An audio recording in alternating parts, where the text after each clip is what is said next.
A lot of players actually forget that Terminator armor is technically Dreadnought armor, and since yesterday's deep dive we covered the different patterns of Dreadnought, I thought it would be a good idea to do a deep dive on tactical Dreadnought armor, aka Terminator armor. But we're not going to start off with your standard Space Marine, Ultramarine, Terminator patterns. Let's take a look at who I think has the more badass patterns, the Chaos Terminators. Sundered and cast out of the Imperium of Man, having turned their backs on the Emperor of Mankind, the Chaos Space Marines of the Traitor Legions know that there can be no peace for them, no forgiveness, nor absolution. They are wholly committed to the path of damnation, and they have marched it for 10,000 standard years in hellfire and doom. These genetically enhanced transhuman warriors have all the strengths and skills of their Imperial counterparts, to which are added the powers of chaos and the brutal devotion of their patron Chaos God. The armaments of the heretical Astartes differed little from the loyalist Space Marines. They possess the same primary weapons, such as bolters, bolter pistol, heavy weapons, knives, swords, and axes. However, they do possess thousands of standard years of combat experience, which turns these warriors into unstoppable killing machines. The most powerful and venerable of these traitors earn the honor of wearing the corrupted and feared suit of tactical Dreadnought armor, more commonly known as Terminator armor. This advanced form of power armor is a relic of the Great Crusade, a close-quarter melee variant designed for battle brothers that require power and protection over maneuverability. The armor is massively bulky and contains a full array of fiber bundles and adamantium rods to support their heavy Gauss steel and ceramite plates that form the outer carapace. Some of these ancient suits are either stolen or inherited from previous Traitor Marines that fought during the Horus Heresy. Others obtained their Terminator armor from the heretical Dark Mechanicus, who sacrilegiously damned the machine spirits of these mighty armor patterns. And then there are those Chaos Terminators that have worn their armor since the Corpse Emperor walked amongst man.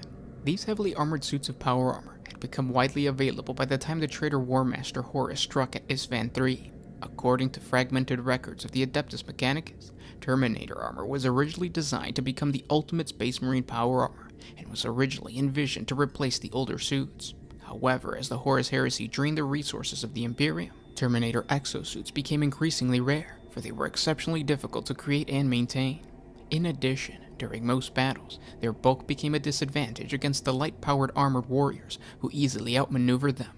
These suits were still highly sought after, however, as Terminator armor proved adept at bloody short-range battles waged in cramped conditions such as boarding actions and ship-to-ship engagements, hive cities, and tunnel fighting. After the Traitor Legions were driven from the realm of mankind and into the Eye of Terror, suits of Terminator armor became even rarer amongst them, as each legion of the Chaos Space Marines fought one another for dominance in an endless struggle for favor of their patron Chaos God or dominance. Many of their most prized relics and artifacts of technology were lost due to this attrition, and as these heretical Astartes succumbed to the powers of the warp, much of the organization and structure of their former Astarte legions or chapters completely disappeared.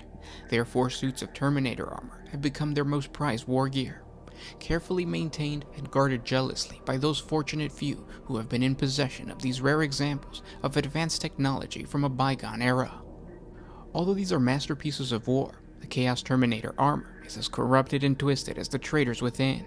Where once Imperial insignia was emblazed into the armor, leering death heads and the Eye of Horus now stare accusingly at those brave enough to look upon them. Spiked trophy racks protrude from their massive shoulders, the skulls of the enemy a barbaric testament to the wearer's martial prowess. Helmets have grown into bestial masks that sprout great tusks and razor horns, many of which have fused directly into the skulls of their wearers. When twinned with the stomping, heavy gait typical of the Terminators, these adornments conspire to give the impression of a slab-muscled, predatory Hulk searching for its next meal. The war gear of a Chaos Terminator varies dramatically, including weapons taken as trophies from slain foes and arcane equipment carefully maintained since the Horus Heresy. Chaos Terminators usually use ranged weapons, typically a combi weapon of some sort, such as a combi bolter, and they use chain axes, power mauls, and power claws, and other powerful close combat weapons. This deadly combination of devastating anti-personnel firepower and close-quarter fighting makes a Chaos Terminator a deadly and highly feared opponent. Some of these Chaos Terminators carry heavier and more powerful weapons, such as the double-barrel Reaper autocannon and the terrifying Heavy Flamer, to provide supporting fire for their comrades. Other Chaos Terminators enhance their abilities in close-quarter combat and wield a pair of lightning claws with which to carve up an enemy, or use a chain fist for cutting through armored vehicles and starship bulkheads. Surprisingly, a Chaos Terminator armor can move and operate with remarkable freedom and agility considering the sheer mass of the actual armor, which provides as much protection as an armored tank hull. With that said, Chaos Terminators are not the fastest of troops when it comes to reaching the enemy's battle line. To counter this, they often employ the use of Chaos Land Raiders as a transport vehicle that can smash open the fortifications of an enemy. This allows its murderous passengers to reach the foe without having to first navigate the fierce bombardment so often arrayed against them. Much like their loyalist counterparts, Chaos Terminators can also be teleported directly into battle from the vaulted hulls of their warships, using arcane technology dating back to the time of the Great Crusade, though they are just as likely to use Chaos Sorcery for such a strike as they are this ancient technology. The sudden appearance of a unit of Chaos Terminators within the enemy's headquarters can spell the bloody end of many protracted campaigns. The appearance of a Chaos Champion in Terminator armor is powerful enough to stir up the legions of chaos and push cultists and demon alike into a frenzy of violence. The destructive power of a unit of these warriors is enough to strike fear into the enemy's ranks and send them fleeing from the demonically touched Terminators, whose armor reflects 10,000 years of corruption and war. There have been a few Chaos Terminators that bully cultists into making minor repairs to their armor, which is why distinctive and studded plasteel plates cover much of their bodies. These pieces of scrap plates are scavenged after a battle, and the armor of the slain is cannibalized by the Chaos Terminators, adding to the unnatural and terrifying appearance of these hulking monstrosities. Some of the damage inflicted on a Chaos Terminator is left there on purpose to remind the enemy of their inability to end the warrior's life. A gash across their shoulder pauldron, or hundreds of bullet dents, are all testaments to the unstoppable fury of a Terminator. Many of the corruptive mutations common amongst heretical Astartes take advantage of these open wounds and spread out of the armor itself, allowing horns, spikes, and tendrils to sprout out of the warrior's body, furthering their demonic appearance as the chosen of chaos. The extent of a Chaos Terminator's mutations depends mostly on the Chaos God that they worship, and how much of that God's power is coursing through their body. One of the most grotesque-looking Chaos Terminators encountered by the Imperium is the Blight Lord Terminator, which are an entire formation utilized by the Death Guard Traitor Legion, dedicated to Grandfather Nurgle, the Chaos God of disease and decay. These Chaos Champions are bound to their cataphracti pattern armor suits for all of their eternal life. They stalk relentlessly towards the foe's battle lines with their deadly array of virulent weaponry, mowing down the enemy's ranks with contemptuous ease. At last, the Terminators break into a lumbering charge, hefting huge weapons with which to hack and bludgeon the enemy. Flails of corruption entangle weapons and limbs in corrosive barbs. Bubonic axes and bale swords tear wounds into which 1,000 poxes seed. By the time the Blight Lord Terminators stomp on in search for a new victim, nothing remains of their enemies but maggot-ridden corpses.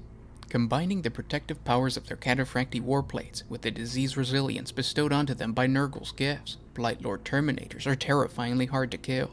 They take pride in this fact, advancing contemptuously into the teeth of a firestorm, mocking their enemies' attempts to destroy them. This arrogance grates upon the Death Guard brothers, but the Blight Lords make such exceptional shock troops that it is overlooked or even condoned by some of their masters. Most Death Guard Victoriums include at least one band of Blight Lord Terminators for breach assaults, boarding actions, and sudden teleport strikes. It is rare for a ship of the Plague Fleet to take to the tides of the warp without a complement of the Blight Lords aboard. Due to the amount of time they spend embarked upon disease-ridden warships, Blight Lord Terminators are saturated with warp entropy. This foulness pours off of them in waves, rotting flesh and corroding metal in all areas around them. Where the Blight Lords tread, crawling veins of corruption radiate outward like spiderwebs of rot and rust. An enemy needs only to be gripped by them in order for these energies to start agonizingly eating away at them, while vehicles and fortifications exposed to the Blight Lord's presence soon slump and crumble. On many Death Guard warships, Blight Lords act as the elite garrison, standing ready to defend the bridge at a moment's notice. During void battles, Plague Fleet captains bring their ships in close to the enemy vessel, allowing massed formations of Blight Lords to teleport directly aboard. Like parasites hacking into the body of a luckless victim, the Death Guard Terminators begin their destructive rampage. Bullying their way down narrow corridors and corroding through sealed bulkheads, the Blight Lords mercilessly crush the ship's defenders while spreading their corruption throughout its decks. The Blight Lord Terminator has become one of the Imperium's most feared Chaos variants, but there is one other Chaos God that favors the heavily armored and ancient warrior. Tzeentch, the God of Change, loves his scarab occult Terminators. Following the Thousand Suns Legion's transformation into the Chaos Trader Legions devoted to Tzeentch, and the enactment of the Rubric of Ahriman, the physical bodies of the Sekhmet, the Thousand Suns Terminators, like many of their non-psychic battle brothers, were reduced to mere dust, the animating spirit that remained possessing only an echo of their once vaunt intellect. They go into battle on the behest of their sorcerer lords now, advancing with an eerie and unsettling calm. Some of these Chaos Terminators masters were part of the Scarab occult at the time of Ahriman's mighty spell, and were robust enough of spirited mind to resist its obliterating effects.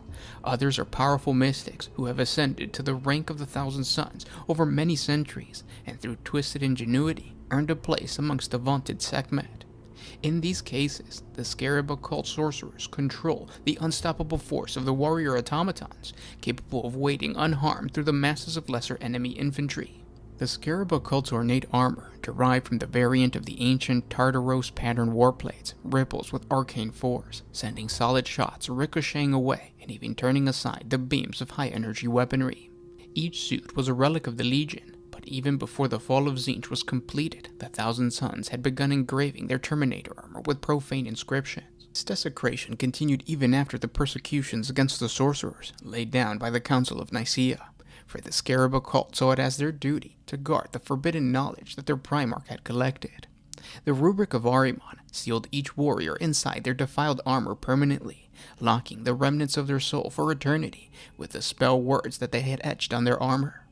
Over the millennia of exposure to the warp, the true powers of these etchings have blended with the essence of each warrior, creating the Scarab occult, a hellish twisted warrior cabal.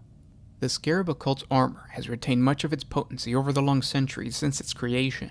Refractor field generators have become saturated with warp energy, causing the air around them to wither as incoming fire is deflected harmlessly. Each suit is also capable of withstanding the pressures of teleportation, allowing the warriors of the Scarab occult to emerge suddenly onto the battlefield through holes torn into reality. The ubiquitous weapons of the Scarab occult Terminators is a cruelly curved blade based on the Khafesh of ancient Prospero. The earliest Khafeshes were forged from the scant pieces of precious metals found in their barren world, and were symbols of authority used to mete out punishment to those who disobeyed Prosperian law. When the Thousand Suns Legion came to Prospero, the Khafesh were adopted by the Scarab occult as a mark of their rank, and they were fitted with power field generators to allow to cleave matter at a molecular level.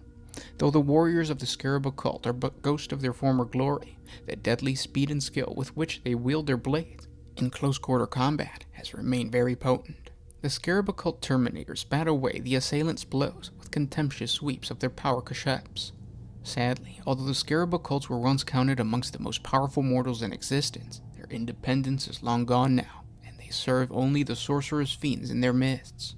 Although the Thousand Suns and the Death Guard Trader Legion are the only two Chaos factions that have solidified a Terminator variant, there are many more reports of other Chaos warbands modifying and thus creating unique Terminator armor. It is also no mystery why the power and protection of these Terminators is sought after by most Chaos warlords, which is why the greatest leaders of the Chaos forces are always seen donning the ancient pattern of power armor. Now let's move on to the tactical dreadnought armor of the Space Marines, the Loyalist Space Marines.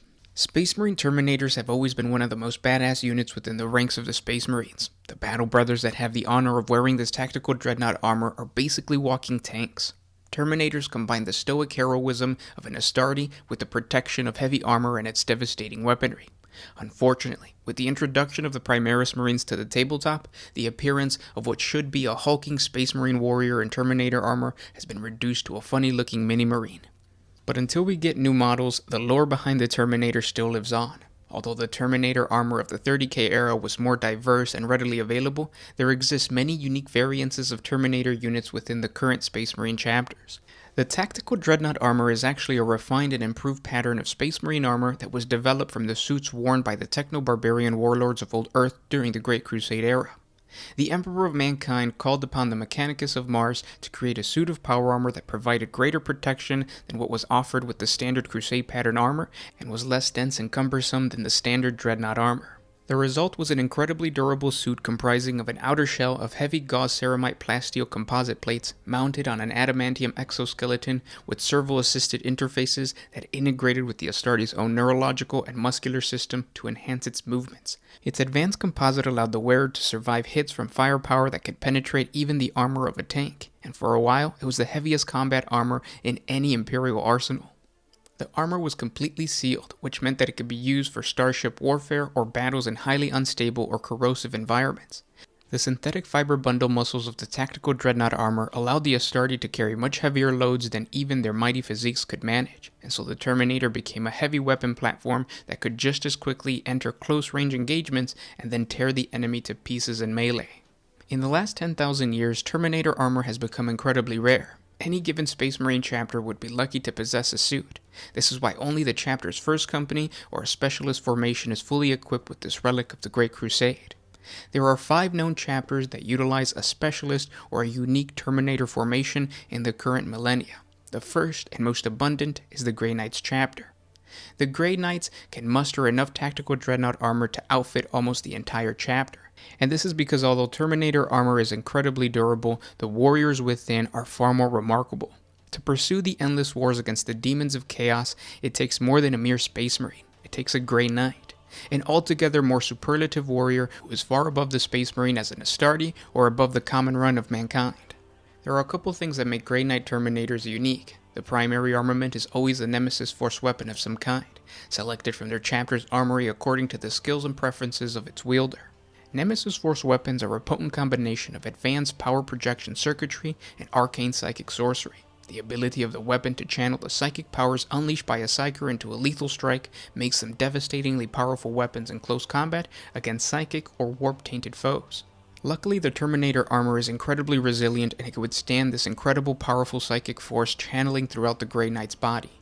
And this is why tactical dreadnought armor is needed for the Grey Knights.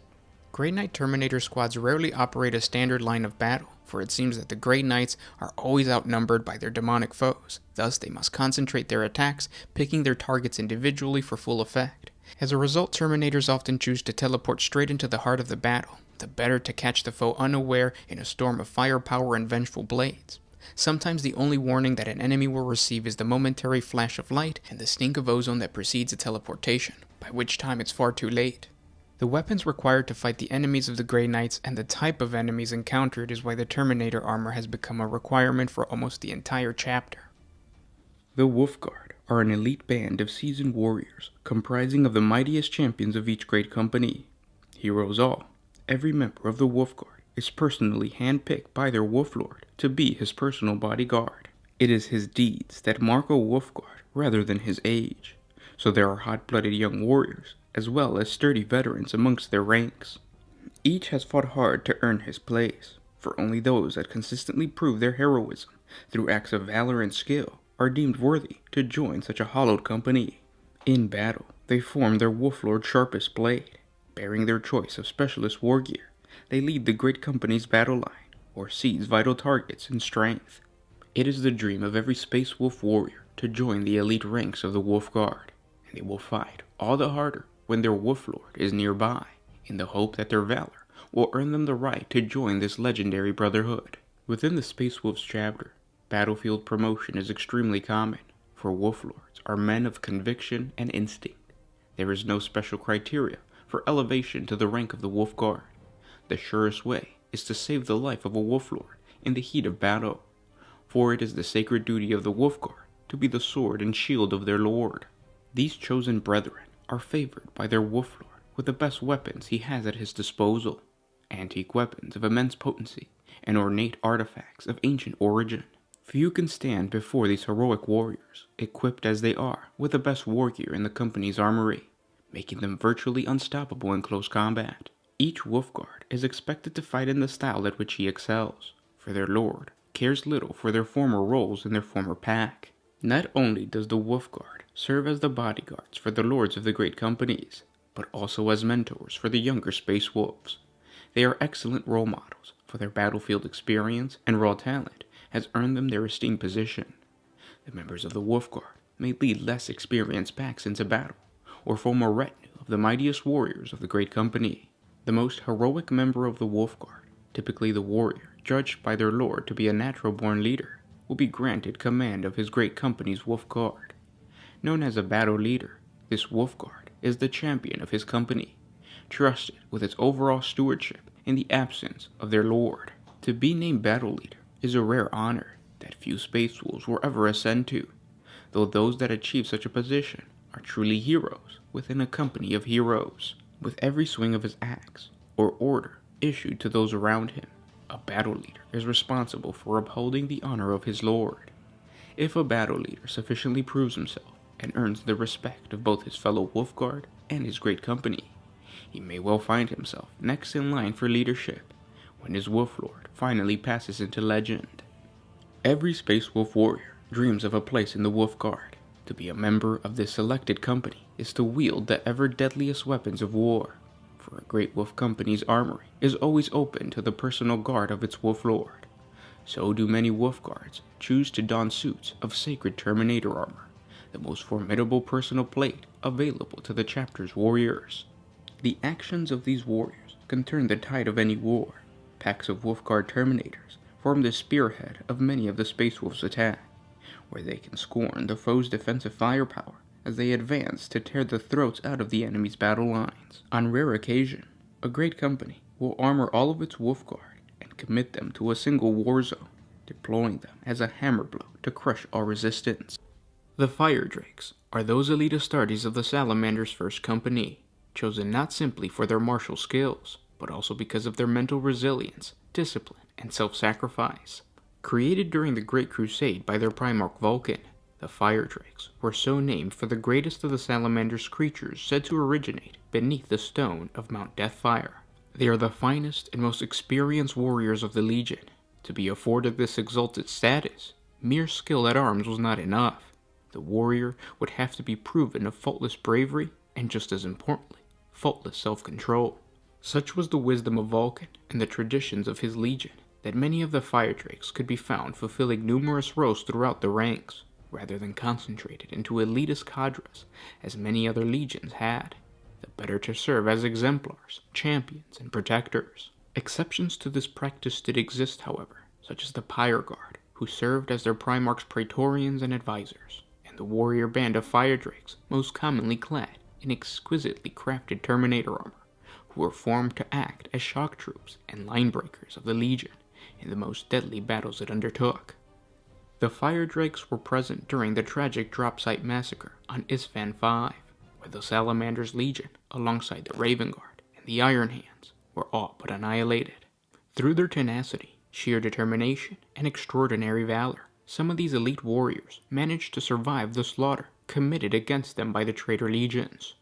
These surviving Fire Drake legionnaires would live on to fight for the remainder of the Horus Heresy, and help to hunt down the remnants of the traitor legions following their defeat after the Battle of Terra during the subsequent Great Scouring. The Fire Drakes managed to survive the Codex Astartes as well, as Vulcan made sure that their legacy was maintained. In the modern 41st millennium, the aggressive reputation of the Fire Drakes is legendary. Even amongst their fellow Space Marine chapters, the stories of their might and valor are recorded in scores of sources, from the heroic sagas of the Space Wolves to the labyrinthian text of the Red Talon's Technocant's Strife Chronicles. In addition to providing the chapter with a veteran corps of elite warriors, the Fire Drakes also serve as a garrison and guardians of the Salamander's foreboding fortress monastery on Nocturne's giant moon, Prometheus. The Fire Drakes protect this battle station, whose foundations are sunk deep into the moon's surface, as well as serving as the chapter's armory, apothecarion, and chief reliquary. It is rumored that it houses in its deepest vaults hidden forges and workshops, whose sophistications are said to rival or equal those of Mars. A Deathwing Knight is a member of the elite first company of the Dark Angels, called the Deathwing. Deathwing Knights are a truly imposing sight, for in them lives on some semblance of the chapter's Primarch, Lionel Johnson. They embody silent strength and a veiled yet still palpable nobility. Only the Masters and Grandmasters of the chapter rank higher than a Deathwing Knight, and all Masters have at some point been Deathwing Knights. This exclusivity comes with the opportunity to become part of the chapter's inner circle, members that hold the knowledge of the chapter's deepest secrets.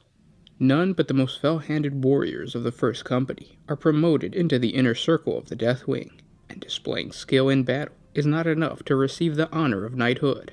A warrior must be wholly dedicated to the chapter, and must display an obsessive need to carry on the chapter's secret crusade, to hunt down the remaining fallen. When a member of the Deathwing is deemed worthy of the honor, he is brought into the Chamber of Judgment in the Rock, the Dark Angel's fortress monastery, to face a series of challenges, each which has been individualized to test the candidate's strength, resolve, and loyalty to the chapter, past any breaking point he may possess. Should the Astartes prevail in these tests, the warrior is granted the title of knight and passes beneath the shadowed arc at the heart of the Chamber of Judgment. The Watchers in the Dark present to him a mace of absolution and a storm shield, both priceless heirlooms from the time of the Great Crusade in the late 30th millennium, with powers beyond even the potency of the Astartes who will bear them. In battle, the Deathwing Knights are used as heavy shock forces. They teleport into the fight with storm shields locked. With incoming fire ricocheting off them, the Knights march forward to assault the greatest threat with impunity, first slamming into the foe with their storm shields before laying into them with a power mace and flails. In the presence of a heretic, the Knights of the Deathwing power up their ancient weapons to deliver a killing blow of earth-shattering force. The most skilled and veteran of the Deathwing Knights are known as Knight Masters. They wield an even more potent ancient power weapon known as a Flail of the Unforgiven. The Deathwatch is not formally divided into separate companies, as are most Space Marine chapters. The basic tactical unit of a kill team is the only set organization used by these Space Marines, and individual kill teams can often change their composition from mission to mission as ordered by the watch captain in command of them. Nonetheless, there are First Company veterans to be found within the ranks of the Deathwatch, expert warriors who have come to perform their vigil and bring their considerable prowess to the service of the Long Watch. More rarely, a Space Marine will win such renown within the Deathwatch that he is accorded the rank and privilege of a First Company veteran in recognition of his zeal or purity during the vigil. When the Battle Brother returns to his chapter, it is rare for the chapter master not to acknowledge this honor, inducting him into the First Company or the chapter's equivalent at the first opportunity. The chapter master and his senior officers will carefully consider each candidate and their acts of valor before granting elevation to such elite statuses. Most of the First Company is made up of Space Marine warriors that have already achieved the rank of veteran sergeant in their own company, but exceptional acts of courage can occasionally lead to a younger recruit being inducted into the First Company to honor them. Such younglings must be driven to match the deeds of the First Company veterans and will have to prove themselves many times before they become fully accepted into their ranks. First Company veterans have the honor of being assigned the most difficult mission against the toughest opponents, and as such, the First Company is always the most powerful company in a given chapter. In the Deathwatch, First Company veterans are given access to the finest weapons available: master-crafted plasma weaponry and power blades, relic armor of great renown, protective shields, and rare grenades. Most notably, its members are trained to use tactical dreadnought armor, or Terminator armor as it is most commonly known. All of the veteran warriors of the First Company bear the Crux Terminatus, in honor signifying that they have undergone the rigorous training necessary to use Terminator armor. Only Space Marines so honored are permitted to don this armor. Terminator armor is so rare and precious that it is only deployed in the most difficult and exceptional circumstances. Those so equipped know their mission is vital, and the eyes of the whole chapter will often be upon them. Each Space Marine chapter possesses just a handful of highly prized suits of Terminator armor, and each is greatly revered and rightfully feared by the Emperor's foes. The armor is of incredibly ancient design, and the secrets of its manufacture have long been lost. The few suits that have survived to more recent times are maintained by the chapter's tech marines and carefully restored after every battle. Between battles, Terminator armor is stored within the Sanctify, surrounded by trophies and testaments detailing its history and the deeds of its past occupants.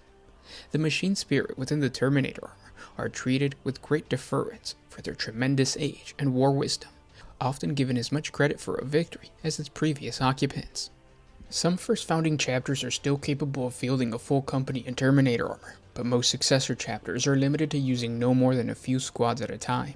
It is impossible to say just how many suits of Terminator armor the Deathwatch has in its armories of its watch fortresses across the galaxy.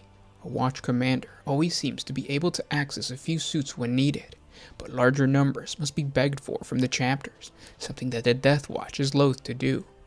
Terminator armor is particularly useful for combat-heavy kill team missions, and the addition of 1 or 2 suits to a team can tip the odds decisively in their favor.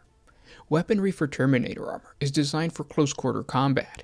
By default, a Terminator wields the Stormbolter with its murderous rate of fire in one hand and an all-destroying power fist encased in the other, a powerful, potent close combat weapon capable of crushing the strongest armor or alien carapace.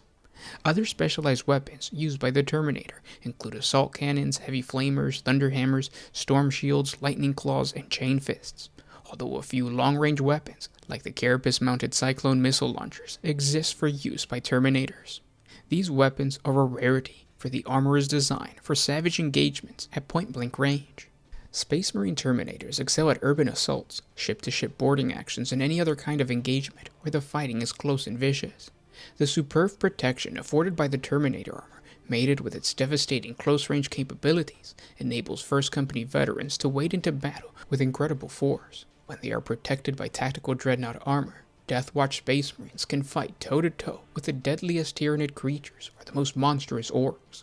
No matter how heavily armored or numerous the foe may be, Deathwatch Terminators can vanquish them with the devastating weaponry at their disposal. And that was a deep dive on Terminator armor. If you guys enjoyed this video, hit the like button, share with your friends, let me know in the comment section below what other units of the Space Marines you guys want me to do a deep dive on, and I'll talk to you tomorrow. This was Gersh1 with One Mind Syndicate signing out.